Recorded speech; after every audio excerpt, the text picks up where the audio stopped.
So let me just give an intro that we at D.A.D. Presents, we are a company production company, and we are celebrating Pride Month for this entire month. And you're our first guest. Next week, again, we'll have another guest. Next week, we will have another guest. So we are pretty excited to speak to all you beautiful artists out there and just to get to know your journey a little bit. And we will start as soon as maybe we'll just wait for a minute and then we'll start. Okay. Yeah. It's going to be pretty normal. We'll just have some questions for you and then you can, and yeah, that is it, I think. Yeah, I'm looking forward to it. Right. I like your background, actually. Thank you. Yeah, this is my little corner. So I've got all kinds of posters and things set up. Most of the rest of the apartment is like my roommate's stuff, but here in this corner by my desk is where I get to have Beautiful. all my personality. Really. Okay. I think we should start now. Sure. So the first question that I have for you, okay, it's going to be almost like a quick thing, okay? So the first question is, what is something that is very close to your heart? A cause or something that's closest to your heart? Yeah, certainly for me right now in my life, what's very important is positive autism representation in the media. Having autistic characters and having those characters be played by autistic actors. It was something that I noticed. It was like kind of wanted as a kind of an audience member. And now that I've really come into my own as an actor and a participator in creating these kind of things, that I'm like, no, I have to make this happen. I was like, and I'm starting to see that I have the power to maybe do that a little bit. Well, great. But I have to ask you something first, which I didn't. I forgot. I'm so sorry. You identify yourself as an autistic person, as a queer person, right? Yeah. Just give us a little bit of introduction of I am queer and autistic and an actor, and I list them in that order usually. Okay.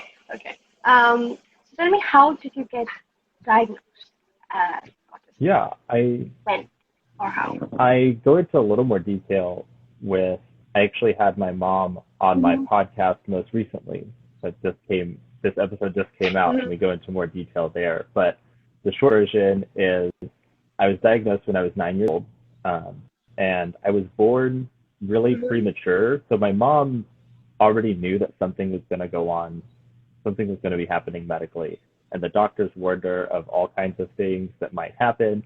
So she was constantly taking me in to be checked and tested for stuff. And everything they came up with, she was like, well, if it's not that, then what is it? What is it? What is it? So she was very upfront and like really got out ahead of trying to figure out what was going on. So I was really lucky to get a very early diagnosis at 9 years old. Okay, that's I think very helpful. So I think you would agree that it's a huge part. Mental awareness education plays a huge part in the overall lifestyle and early diagnosis, treatment, right? Yeah.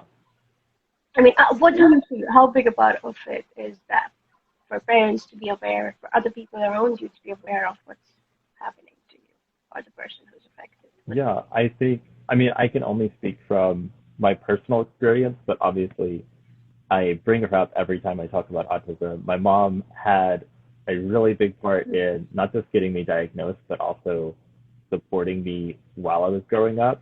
She was the first person to advocate for me when I wasn't really able to advocate for myself. And while she didn't know a lot about autism when I was first diagnosed, she was open to learning about it. And was very active in making sure that I got the support that I needed. And the way that she treated me in like communicating with me throughout her process of learning, as well as the example that she was setting. The example that she set, advocating for me to like my teachers in school, I think is what really allowed me to start advocating for myself as I got older. So she's always been this really big role model for me, and I wouldn't be able to be where I am now if she hadn't started so soon and so like passionately like being involved in my diagnosis and helping me learn along the way.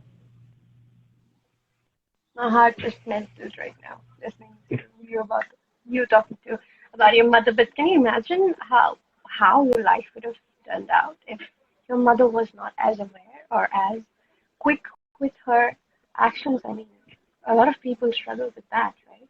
Yeah. It's crazy, isn't it? Can you imagine that? I mean, there are so many people who just go through these things and nobody knows about it. They don't know about it. Forget parents or anything. Yeah, right? It breaks my heart just because of when like yeah, it's just because we have this yeah seeing other kids that, especially knowing as much as I know about it now, all kids that I'm like, I think they're maybe a little ADD or maybe they're autistic, but I can tell that the parent doesn't know and they don't know what to do with them, and I'm like, if only like they knew what to start doing and had a little guidance, that kid could have so much more help. But they're just seen as being like difficult to deal with, and it's like, it's just because we don't understand what's going on in their head and they don't understand it themselves enough to articulate it. exactly because but then you cannot even blame them.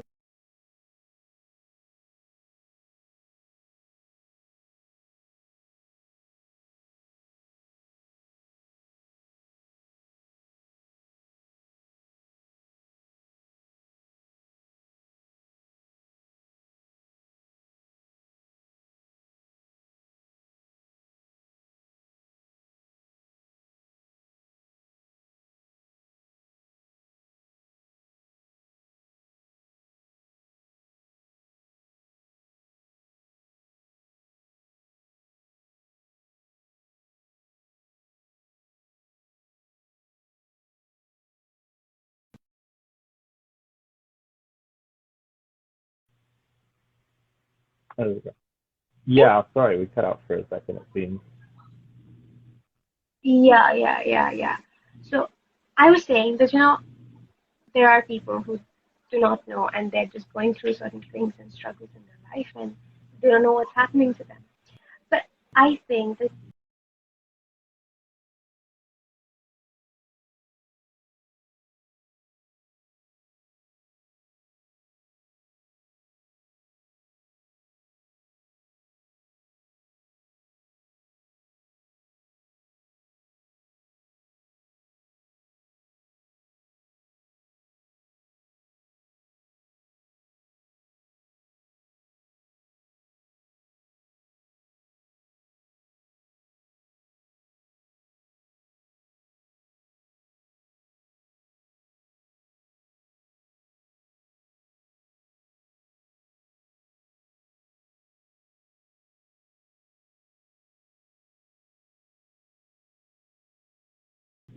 I don't think you can blame them because we don't see as many people going around in the streets and identifying as autistic. It do not look a certain way. You know what I mean? Yeah.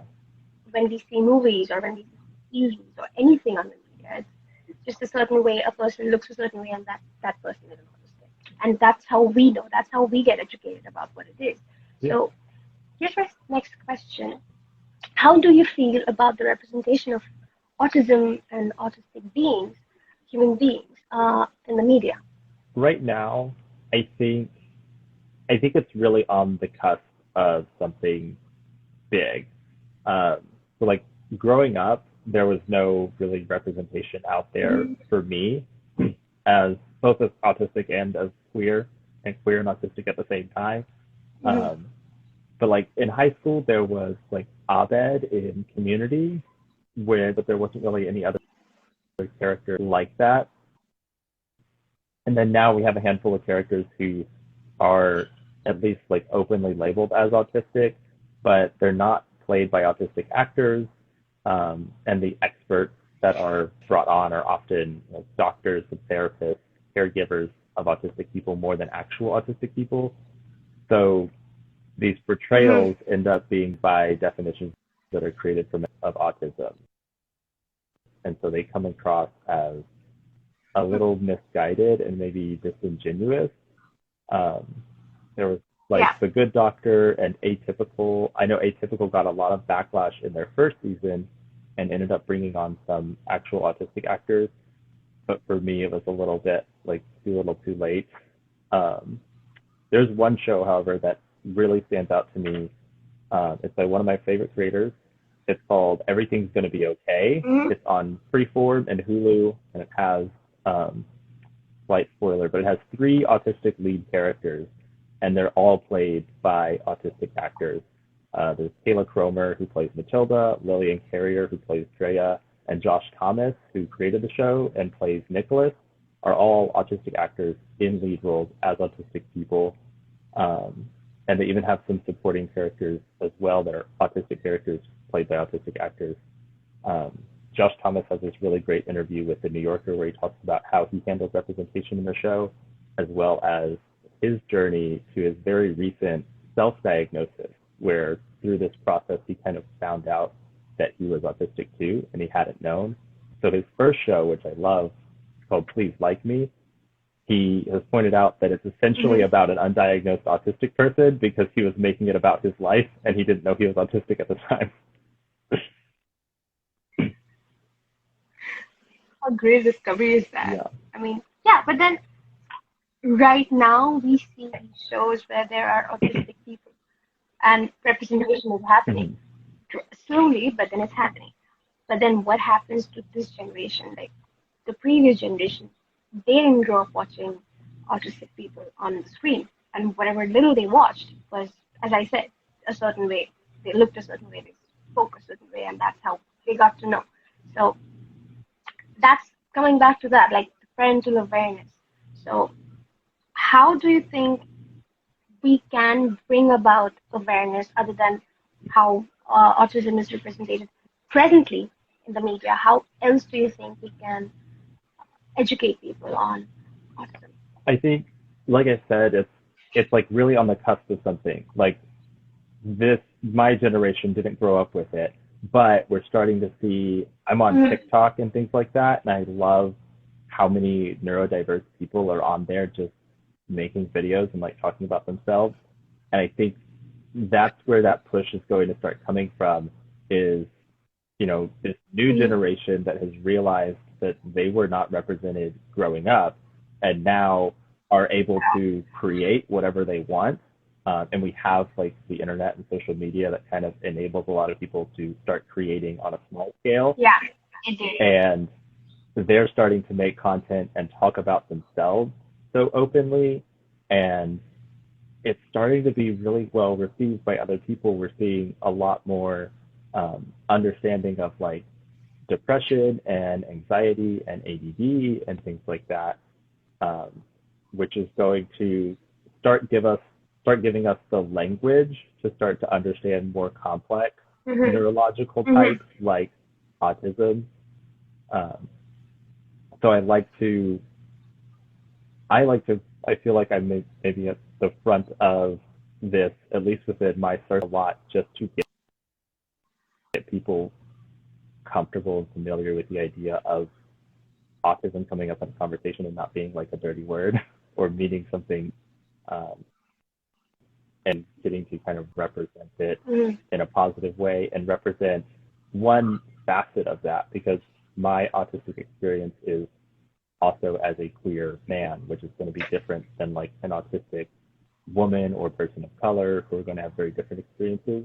So getting more stories out there is going to give a better picture of what it is, as opposed to what it has been in the media, which is usually like a cis, straight, white, male autistic character, which is what The Good Doctor is and what Atypical is. So we need more diverse. It's just about, I think, creating that environment. Yeah, so I think it's more about creating that environment where people can comfortably speak about it, which was not there for a long time. I mean, if you go to a parent and tell them that there is something wrong with your kid, I don't know how many people would be Yeah, open to that comment. I think that's my main Yeah, motivation in talking about it so much, is to just make like the normal thing to talk about in everyday conversation, which it is. yeah, And so the more people yeah. have to It talk is. about it, the more comfortable they get with just talking about it. And maybe they talk about it with their friends and like, I met this guy and he said he was autistic and I totally changed my mind. And hopefully, I'm hoping that by me being so openly autistic, that someone else will talk about it to someone Mhm. else and it'll like chain reaction from there. Exactly. Just talk. So you're saying that talking about it as much as possible so that we can make it a normal thing to talk about, which it is in the first place, but we have not been treating it as a normal issue. And the other thing is representation, which I think is the same thing for everything else, representation. Yeah, We have been wrongly, um, yeah, we it used to be representing a lot of things. And taboo. It used to be taboo to talk about gender and sexuality, and in some places it still is, but yeah, that's starting to be more normal to talk about. Mental health is kind of the second wave of this like activism. yeah, mental health in a lot of countries, especially in India, especially in, I think not just in India, but from where I come from, it's something that nobody wants to talk Yeah. about. If you go and tell somebody, like, no, there is something wrong with you, perhaps they'll be like, no, there's nothing wrong with you. Maybe they just take it as it's derogatory for you to walk up to somebody and say that, no, maybe you have a problem, maybe you should see a psychiatrist. That's a taboo word right now, psychiatrist. So I Yeah. think that needs to change. Right? Representation needs to happen. People need to know what it is and not take offense when And I there's, feel like a lot I mean, being told something. I feel a lot of that stigma comes from this idea that talking about mental health is a sign of weakness.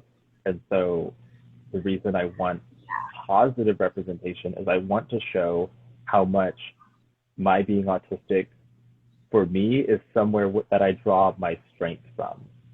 My creativity and my inspiration Right, and the stuff that makes right. interesting and unique, it comes from me being Makes autistic. It's not always holding me back. It's often enabling me to do great things as well.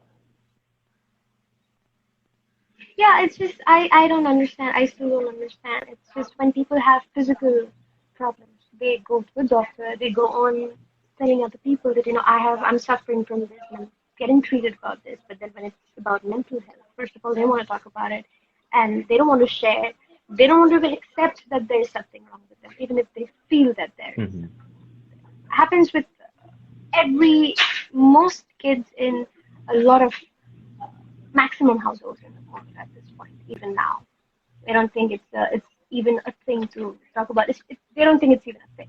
So yeah, I think representation, talking about it, getting the right information because there's so much information out there in social media. I mean, social media has its pros, Yeah. but And getting we do reach a lot of people, but then people also get a lot of wrong information through yeah. social media. That's why I think it's important too to have autistic people talking about autism, because you're getting the information from a Yeah, primary source. Like I can tell you better than yeah. any doctor could what it's like to be inside my brain, because I'm the only one that is Hmm. actually in there. So I'm gonna have the best like perspective on my own experience. Exactly, exactly. So let me ask you this: how did you get into performing arts? Somewhat by accident, actually. I used to do visual art. I did a lot of drawing with charcoal and pastels in like seventh and eighth Hmm. grade. And then when I got to high school, I wanted to do like the art three classes, the higher level of like sculpture and things like that. But those classes were they all required me to first take the intro to art class, and they wouldn't count the 2 years of art classes that I did in middle school as prerequisites. So, kind of in protest because they wouldn't let me take the advanced art, I just didn't take an art class until um, my senior year. Out, you do have to have an art credit or you won't graduate. So I didn't have a whole lot of options, and on a whim, I just put down theater one so I wouldn't have to take intro to art. Ended up being put in theater two because the theater one classes got filled up with like the freshman class, and so they bumped the upper class into theater two, which I think made a big difference because it was taken a lot more seriously in the second level class. Mm. And I just found it so engaging and empowering that I really fell in love with this idea of performing art. And It is. yeah, and I actually ended up having an extra elective in my schedule, so they put me in intro to art anyway. So all of that was, I ended up having to take the class anyway. But I got to do theater, which like kind of opened my eyes to this new medium where I could express myself, and I fell in love with it so much. I went to It's college. so empowering. I Yeah, know. Being on the stage and just live and watch people watching, and you can feel the nerve. yeah, and then I You got say to a word and you college, can actually feel the nerve of the audience. got to college more and explore that even further, and it's so Mhm. wonderful. And that's just how you got into performing arts, and I think that kind of helped you. I mean, I think I'm not sure, but I think that also kind of helped you open up to yourself more than anybody else, because that has happened to me. That has happened to a lot of people I know, or actors or artists. Yeah, it helped me explore like these ideas of, you know, the emotions and interpersonal communication. I was always very in touch with myself Mm-hmm. internally, but I didn't really know how Mm-hmm. to express it to other people. So it gave me this language and this format and gave me all these tools to learn how to express what was going on inside to other people in a way that they understood, which especially as an autistic person was such a disconnect. I was like, I know what's happening in my head, but how can I make other people understand it? And theater gave me this like avenue, and they started teaching me in very concrete ways, like this is how you take an idea from your head and put it out into the world where other And people can body it. digest it. Yeah. Wow. So I think I can see with your beautiful hair and everything, you have uh, accepted yourself, embraced yourself in a truest color. And I know for sure that it's very difficult to do that when you have an agent and when you are an active artist trying to get work or doing work and all of that. And people kind of react to that in a different way. Agents would tell you to look a certain Mm-hmm. way, and casting directors would tell you to look a certain way, and all of these things. And with you being a white maid, right? You must have had some given criteria that okay, you have to look this way, Yeah. and you have to have this color, and you have to wear this color, and all of that. And right now, I don't think you give a damn. I mean, I spoke to you before, and I didn't feel like you do give a damn. Mm-hmm. So you being so unapologetic about this, was it always like that, or did you just begin to uh, unravel yourself right now, or was it like something that just happened way back, Um, or in something in between? What is it? something in between. In some ways, I was always accepting of myself, um, certainly Mm-hmm. internally. But I think, like you talk about casting directors and stuff, and they all want you to like look a certain way, Mm-hmm. especially because I was told what my type was, and so I kept my hair a Yes. certain way and Yeah. groomed my beard or whatever, and dressed a certain way to fit that type. But that type wasn't really what Mm-hmm. I wanted to be performing and what I wanted to Mm-hmm. be representing on stage. And so I kind of had to, yeah, go through this moment of making my outside self match my inside self. Um, I definitely went through like a lot of the same stuff any high schooler does as far as like, trying to figure out who you are and where you fit into the world. But I was always, Can I just stop you yeah, there? And I'm sorry for interrupting, but can I just stop you there? And I just want to repeat something that you just said, which is match my outside self with my yeah, inside self. Like I think it should be on a t-shirt. Match. Okay, inside. So I think is something a lot of us struggle with, just matching your inside self with your outside self. Yeah. I mean, I have had a battle. George, I just don't feel like I want to do something, but then I have to. I don't know why I have to. There's no gun on my head.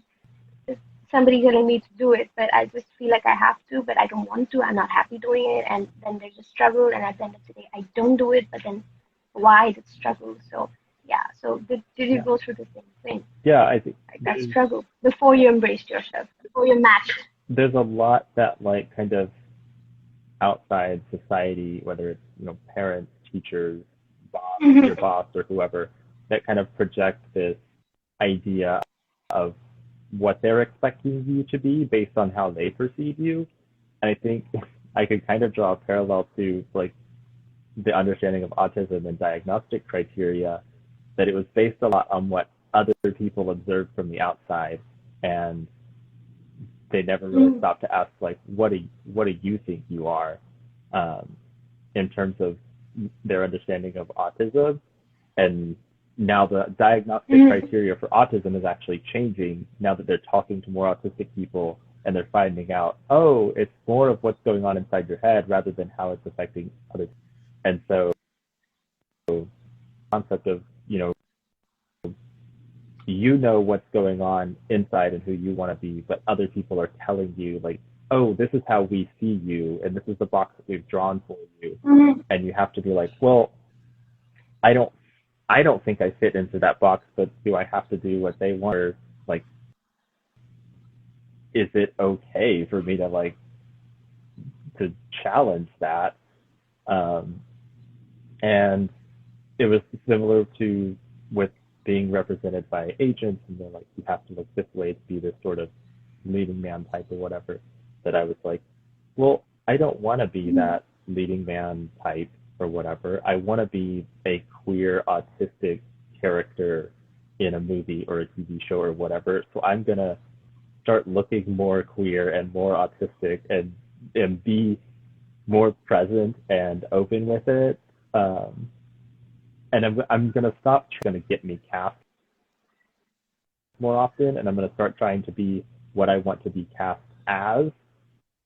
And I certainly had less opportunities because, That's what I was just about to say. You taking that stand for yourself is amazing, but then you also have that thing that I'm not going to get enough, as many roles that I might have gotten as a white male, right? Yeah, But then you still went for it. Yeah, it was something that I was, going to a lot of commercial auditions and just kind of being generic so that I could fit into any commercial or whatever they want. That even trying to do it, I was not getting too much work very regularly anyway, and I was not happy with the work that I was pursuing, and so I was less motivated to pursue it. And so now that I'm like, I'm gonna maybe narrow my scope a lot by only going for like queer autistic stuff, but I'm way more passionate about pursuing it and trying to make it happen. And then when I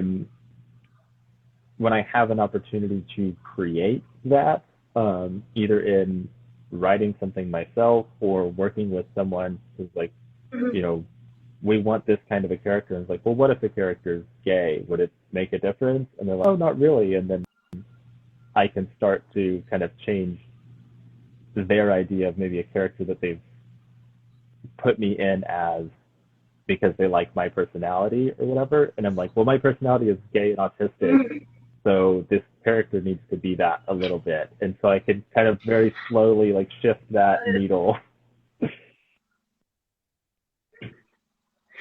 Yeah, but then I think you taking a stand and choosing yourself, choosing your happiness over work, over tons of work or tons of auditions, that's, I think, something that's commendable.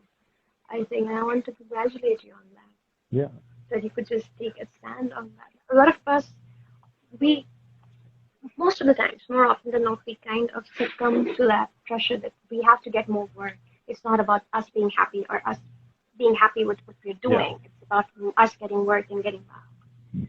But to take a stand like that, queer and autistic, where right now we are not there with representation of autistic people, but then we're getting there, which is a happy news. But then we're not there, and you taking a stand at this point that I want to do queer, autistic roles at this point, it's very brave of you, I have to say. Yeah. And Very, very I'm brave. very privileged and very lucky to be able to take that stand in the first place, that I don't have to be constantly booking work. I have some stable part-time work, and and that's giving me enough freedom to, explore creative projects, be able to turn down work that I don't necessarily feel fits who I am. If I was, and that's kind of the struggle of a lot of actors, is like, are you doing that part-time gig, Yeah, waiting tables, or that making balance thing. coffee or Yeah. whatever, so that you can also do this. Um, or, I know a lot of people that just audition for everything and they have to book whatever they get because they got to pay their bills. So the fact that my bills are Yes, getting paid still, and I'm getting to that gives you a lot of on freedom to just just choose what what I you want. want, um, I'm very lucky to be able to do that. Okay, so that's fantastic. Where are you now? Emotionally, mentally, professionally? Where are you now? Emotionally, mentally, a little all over the place. Um, I'm starting to allow myself to be more hopeful again and look to the future, which was Mm-hmm. really hard to do with this past year. Um, Everything felt after another. Um, and I've also realized that I'm in a big transition period of my life, both professionally and personally. Mm-hmm. And I think allowing myself to acknowledge that and explore that more freely has really helped with alleviating some of that stress, which I still have plenty of other stress, but at least that extra stress has been avoided.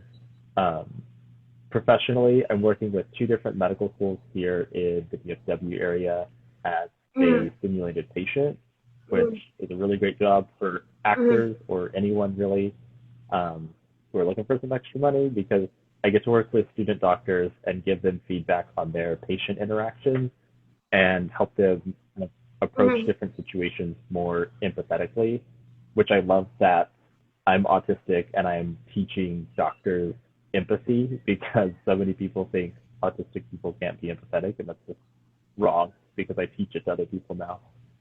That's Um, wrong. I, Myth broken. yeah, I also have my podcast called Ask an Autistic Person, where I'm sharing my personal experience about being autistic, trying to answer questions from guests and demystify, destigmatize a lot of the conversation around autism, and like I mentioned earlier, like start new Mm-hmm. conversations by just talking about interesting Mm-hmm. things and trying to be an interesting person and show people that, maybe what they thought an autistic person looked like is a lot more complex, um, because I've got a lot going on other than just being autistic. Um, I've been dabbling in some voice acting as well as streaming on Twitch, and I'm finally putting my plan into action to get into grad school for drama therapy.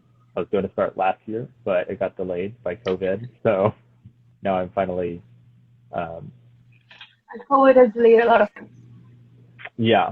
delayed almost all of my plans that I thought I was going to have that year. So I'm finally like fully vaccinated, which I'm lucky to be able to be, and I'm like dipping my toe back in to be like, maybe I'll like one little thing and hopefully get some Mm-hmm. things back on track.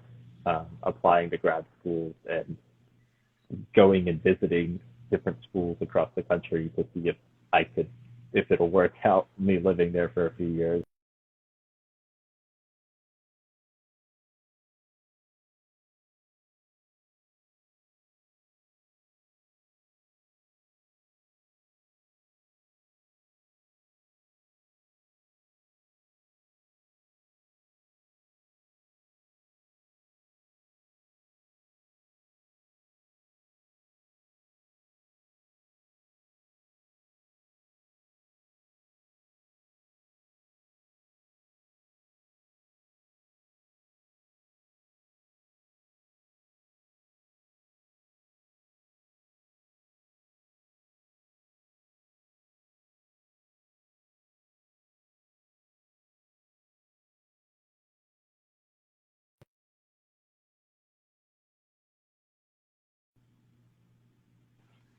Oh, I lost you There we go. there for a second. I'm sorry. Yeah, now we are back. What were you saying? Can you just repeat the last few lines? Yeah, just I'm starting to make plans to kind of apply to these This is schools so and awkward to just visit. somebody is in a flow and just asking them to repeat themselves from the last few lines is Yeah, awkward. I know. Just like I couldn't. no, I get it. Could you just Uh, go back a little bit, take a hey, moment? I'm an actor. I've had to do it plenty of times. So go back and give us that line one more time. Uh, Uh, yeah, High five. just I've just been looking at starting my applications for grad schools and then traveling and Hmm. seeing those places, seeing where you know if I could live there. Like one of the schools is in New York, and I'm a little scared. I've never been in a city that big, so I'm like, could I even handle living in a city this size with this many people and sounds and everything going on? Maybe it's too overwhelming, so maybe that one might move to the bottom of my list. Yeah, I've got to see what they look like and kind of feel it out. So Yeah. Take your time. I think you should take your time. But I think, from what I hear, I think you are in a good place. You're not all over the place. I'm sorry. I mean, what I can hear from, whatever I heard from this conversation, I think you are in a good place. You're not all over the place, which you just mentioned before. I mean, it's okay to be all over the place. We're humans. It's okay, but you're in a good place. Yeah, yeah, And I wish you all the best. I hope you do the best things in life. yeah. Thank you. I hope that you do as well. I really appreciate even being asked on Thank the you. fact that you're seeking people like me and more diverse voices to talk to is really wonderful. Getting to I think it's very important for us as a production to be inclusive because we are South Asians and we don't see in our own films, we don't see us, people looking like us. yeah, Forget global films. I think if we start a production, we should keep in mind what we are going through. And there are other people also who are also going through the same thing. So it's very important for us to be inclusive and represent, I think. yeah. So yeah. That's really commendable. Our first film, which is called D.A.D, it has a trans woman as the woman, and it was not a very long role, but then you cannot even imagine how many times we have been told to cast a man dressed as a woman, and we just get by with that role, and that's crazy. And I was very stern on this that I have to get a real actual, even if it's a small little role. You don't even if there's a small little role of an extra Yeah, who's supposed to be a female. You don't get a man and dress that person as a woman and get a female extra. You actually get that actual person. yeah. So yeah, 'Cause I think representation and inclusion, all of that th- matters. It's really there's important. so much of that experience that is a lived experience and it's very internal. And when I talk about it with Yes. autism representation too, is like you could tell someone what it's like and then they could try to imagine it and try to perform that. Or you could just get someone who's literally lived it every day of their life and you're going to get a better performance because Yes. you don't have to explain it to them. You don't have to Exactly. direct them in what it's like. They're like, if someone asks me, can you go Exactly. on stage and like perform this character as if they were autistic? I'm like, that's the only way I know how to. So, because everything I do is as if I was I am autistic, autistic. it's it's easier on you, and it's going to give you a better and more authentic performance. So, like, why would you not? Yeah, and even if you take from your own experiences, as I was saying before, that I have grown up watching people who are autistic a certain way. I don't know that people can look like you or people can look like anybody who do not look that certain way, and they can also be autistic. And for me, it was a lesson to me that somebody who looks like you also can be autistic. Somebody who talks like you also can be autistic. So if you take that from that experience, you need to have people in when you have the opportunity to you have a platform and you are making films and that that the other people are going to watch and other people are going to educate Yeah, out of that. I mean, get education out of that. You should have representation. You should at least make sure that whatever you went through, whatever ignorance that was fed to you, you're not feeding to the next generation. So I think that's from there that whole representation and authentic representation, not just representation, and authentic representation kind of stems from. that's Yeah. what feels so important to me about talking about it is that I could like pass Yeah. as neurotypical. I could move through the world and people not know that I'm autistic, but that's exactly why it's important for me to tell people and make it obvious and be loud about it, because it challenges people's perception of what an autistic person looks like. And if I can challenge that for them, being someone who is white and cisgendered and male and maybe a little more palatable to a lot of the world, that I can come from my position of, privilege and being a little more palatable to most people and just give them a little bit of a challenge with the autistic thing, then it makes it easier for, the trans autistic person of color after me to also, assert themselves in a space, because now maybe they're a little more familiar with autism, so now it's not as challenging to accept this other person's identity. So I have to assert myself in these spaces in order to create more space for everyone else. Exactly.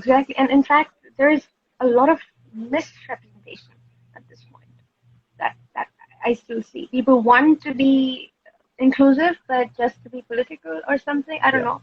But I have seen that. It's just you have to have one person of color in a cast of white people or something like that just to be political. You're not even being authentic with your representation or process. So that's something that I wanted to break personally, because of which, for my production, my motto became that inclusive stories and authentic representation, not misrepresentation. Even I didn't know a lot of things that I got to know from you today. And I'm really, really, really thankful, really grateful that you agreed to do this. And I wish the best for you. I believe that you're going to do amazing things, amazing things. And I'm going to see you on the big screen really soon. And you're going to be this amazing drama therapist, isn't it? That's what you're studying for. Yeah, I hope so. I appreciate that, and I appreciate getting the opportunity. I love talking about autism at any opportunity, so I appreciate that you held the space and gave me the opportunity. Thank you so much for coming on and speaking about this, giving us your precious time. And yes, I think this is where we end the conversation, but the conversation doesn't end here. Our conversation ends here, but the conversation needs to go on so people get more comfortable speaking about these things, right? I think you'd agree with me. Any parting words that you want to end with? Yeah, I hope, like you said, that the conversation doesn't end here, that this maybe sparked an idea or had some interesting tidbit that someone can then take and go start a new conversation about, keep talking about this. And I hope that any autistic people that see me realize that, like, there are more of us out there that are like you. They're queer, they're autistic, they look so many different ways, and they understand your experience. Like, I don't want people to feel alone, like I did for a very long time, because I didn't see people like me.